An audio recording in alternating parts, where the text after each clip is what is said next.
اهلا بمتابعين رونيتا من كل مكان. اتمنى تكونوا بخير وباحسن حال. زي ما تعودنا دايما حلقاتنا بتكون عن يوميات في حياة المصريين القدماء او عن حاجات هما بيصنعوها في حياتهم اليومية. هنتكلم النهاردة عن حلي الرأس، ازاي المصري القديم كان بيزين رأسه. بمعنى تاني هنتكلم عن أغطية الرأس، غطاء الرأس عند المصري القديم كان عبارة عن ايه. كتير مننا مفكر ان غطاء الرأس عبارة عن التيجان فقط، ولكن ده خطأ شائع. هنعرف في الفيديو غطاء الرأس عبارة عن ايه، وبيتكون من اكتر من حاجة. طبعا اول حاجة نتكلم عنها التيجان الملكية. كان الملك بيضع على رأسه تيجان معينة في الاحتفالات والأعياد، يعني كل مناسبة كان ليها تاج خاص بيها، زي التاج الأبيض واللي بيمثل إقليم الجنوب، والتاج الأحمر واللي بيمثل إقليم الشمال، والتاج المزدوج. لو لقينا ملك بيرتدي التاج المزدوج فهو كده في دلالة على توحيد الدولة، ان الملك ده كان قوي وعرف ان هو يوحد الدولة في حكمه او في عهده.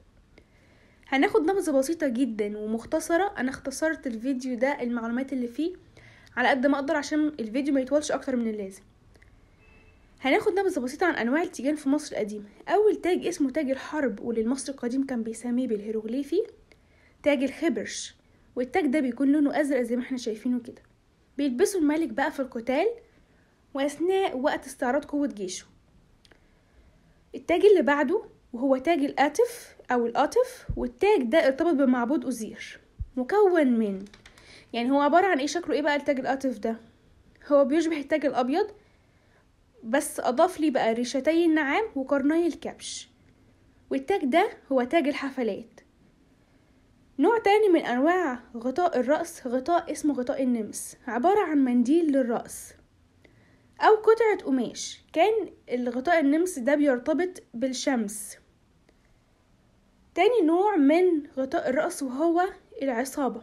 ايه العصابة دي وفكرتها جت منين وشكلها بيكون عامل ازاي؟ شكلها زي ما احنا شايفين كده، دي اسمها العصابة.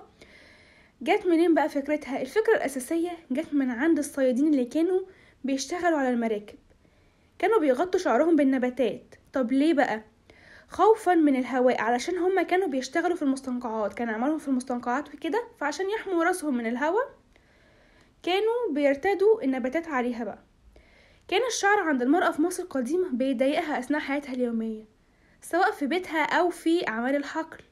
كانت بتخرج عشان تساعد زوجها في أعمال الحقل، فكانت بتعمل ايه بقى؟ كانت بتلف شعرها برباط علشان تخليه بعيد عن عينها. في البداية زي ما قلنا كانوا بيستخدموا النباتات، بعدين استخدموا بدل النباتات دي العصابة. تم العثور على غطاء رأس على هيئة شبكة أو طرحة من الذهب والأحجار شبه الكريمة، وبيرجع لإحدى زوجات الملك تحتمس الثالث، والغطاء ده كان وزنه تقيل جدا. كمان ظهر نوع من العصائب أو التيجان من عصر الملك تحتمس الثالث، مزينة برؤوس الغزلان. والغزلان طبعا زي ما احنا عارفين كانت رمز للبلاد الآسيوية. طب رمز الملكية في مصر كان ايه؟ كان بيمثل في ثعبان الكبرى. نوع تاني من غطاء الرأس وهو كان الشعر المستعار.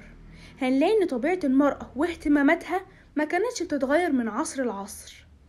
ده كانت نساء مصر القديمة من الأسرة الأولى كانوا بيستعملوا خصلات الشعر الصناعي، ممكن نقول الباروكة او ممكن نقول الاكستنشن في العصر الحديث زي ما احنا بنقول دلوقتي. طب ليه كانت بتستخدم الخصلات الشعر الصينية؟ عشان تكمل بيه اللي بينقص من شعرها او الفراغات موجودة. طب وده كان بيرجع لايه؟ بيرجع لكبر سنها، عشان كده استخدمت الشعر الصناعي. او ممكن يكون الموضة كانت كده في الوقت ده، زي ما بنشوف في المومياوات اللي تم العثور عليها في مقابر البر الغربي في الأقصر. وبدراسة ألياف الشعر المستعار الموجودة في المتحف المصري في القاهرة هنلاقي ان الكهنة كانوا بيستخدموها في الحفلات كمان. وكان الشعر المستعار زي ما احنا شايفين بيزين بالذهب او بشريط مطعم حوالين الرأس مع زهرة لوتس. وكان للشعر المستعار اشكال مختلفة، اهمها يا اما كان بيكون مسترسل على الكتفين مفروض كده سايبه شعرها، يا اما بيكون مجعد او عبارة عن خصلات ملفوفة في شكل حلزوني. بس كده بنكون وصلنا لنهاية الفيديو. اتمنى لو تكونوا استفدتوا ولو بمعلومة بسيطة. انتظروني الحلقة الجاية مع رونيتا بموضوع جديد. سلام.